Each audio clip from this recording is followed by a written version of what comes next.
All right, what's up, guys? Cameron Foos here, probably sitting here wondering why I am shirtless in the dark in the middle of my apartment. Today, I wanted to mark the beginning of a 30-day fitness challenge. On my 34th birthday, I was looking back at some of my old footage. I was like, I want to get back into the best shape of my life. But I kind of want to talk about some of the problems with 30-day challenges. Is you can challenge yourself for 30 days, but what are you going to do at the end of the 30 days? Are you going to get that body that you've always wanted? Are you going to reach that goal and then you just give up and then go do whatever? It really should more be like a 3-year challenge or a 30-year challenge, because consistency is the most important thing for your overall success in life, whether it be through business or through your body and fitness. So to just kickstart this, I'm going to start a 30-day challenge doing something that I haven't really tried before. So just to kind of rewind here, I want to talk about the 3 times throughout my 34 years of life when I was in the best shape of my life. So rewinding back, if Norbert, if you can put a picture or a screenshot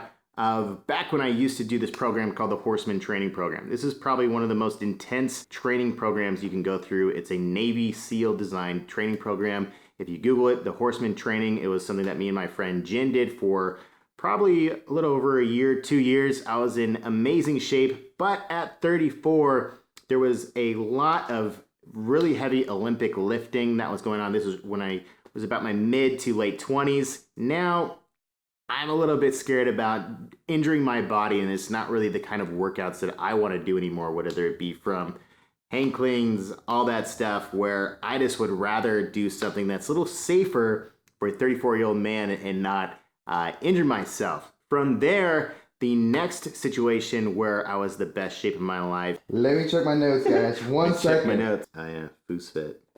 Boom. But to go back to the Navy SEAL, my diet during that, I was full-blown meal prepping as well, which is a shitload of work.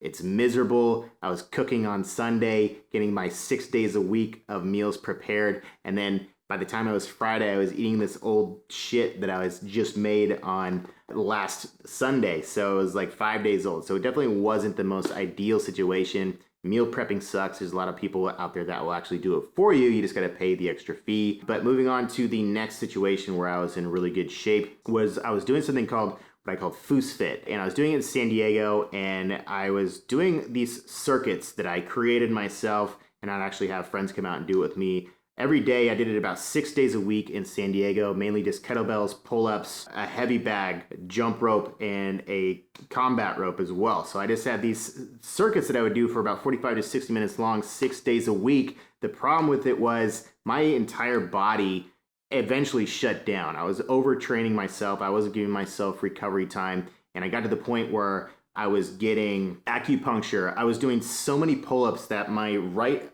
side of my ligament in my right arm was basically failing. I still struggle to do pull-ups now because of whatever I did to myself while I was overtraining.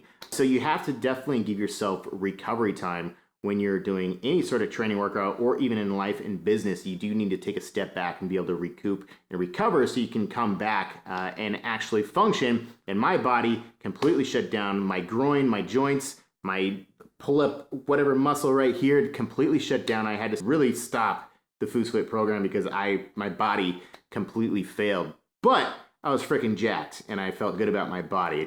I was overtraining, so it wasn't healthy for myself or that program. The third time I was in the best shape of my life, I was in South Africa, and I was basically not lifting any weights whatsoever.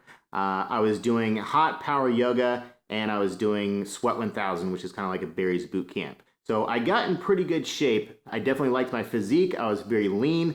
I looked good, but I didn't really have a whole lot of muscle mass on my body, so I didn't really like that. I did feel good, and it was extremely difficult to continually do that much intense, high-intensity cardio, basically about 5 to 6 days a week. So while I did like that program, I did feel great, it was difficult to actually maintain that. And then once I left South Africa, I completely stopped because I didn't have those 2 classes that I was going forward.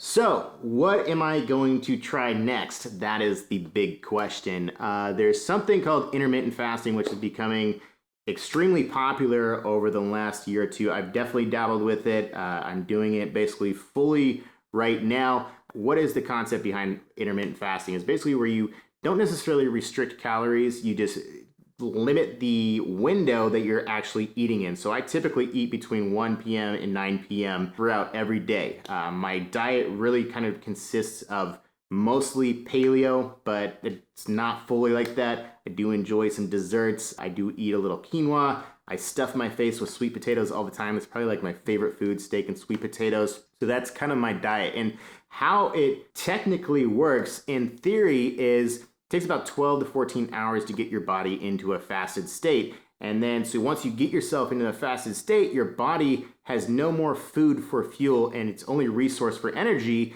is fat. So typically, if you're eating between 1 to 9 p.m., you have about a 4-hour fast before you get your next eating, breaking of your fast. And during those 4 hours, your body is using your fat for fuel, and it helps with fat burning. That is technically, in theory, how intermittent fasting works.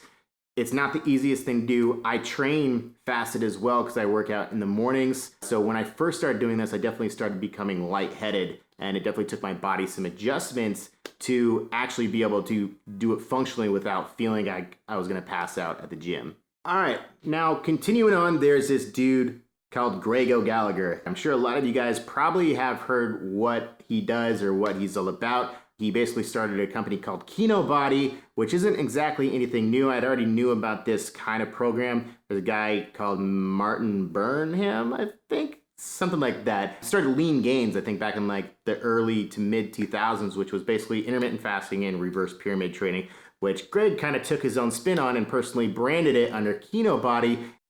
Hey, my name's Greg, founder of Kino Octane, and in my life, there's no room for pish posh.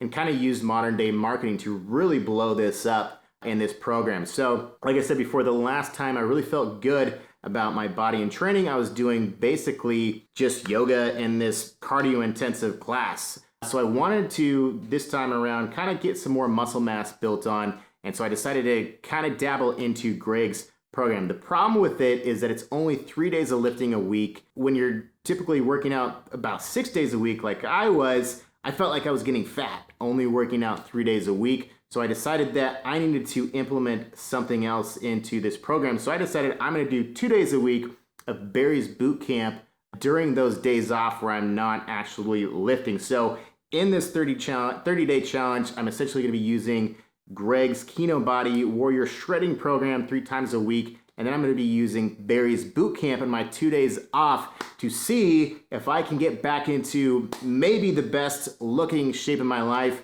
A lot of people are always like, oh, what do you bench? What do you squat? What do you deadlift? I honestly don't give a flying fuck about any of those numbers per se. I only care about my physique, how I look and how I feel. And if I can look at myself in the mirror and be like, you look good. You look great. Some girls might think you're hot. This is awesome. So that's kind of my ultimate end goal for, not only feeling good about myself, but working out, because I just want to look good. I want to be comfortable in my own skin, be comfortable in my own body. On top of that, when you work out, the endorphins you get from that definitely help clear your mind and reduce stress in your life so you can perform better in business and life in general. But anyways, guys, I'm going to break down basically all the nitty-gritty of the workouts and a little downloadable document and what I'm going to be eating. And over the next 30 days, I'll be taking photos of everything I eat, showing you my exact workouts, showing you Barry's boot camp, and hopefully at the end of the 30 days, I'm in the best shape of my life at 34. I'll see you in 30 days. Peace. Tell me pretty lies, look me in the face, tell me that you love me.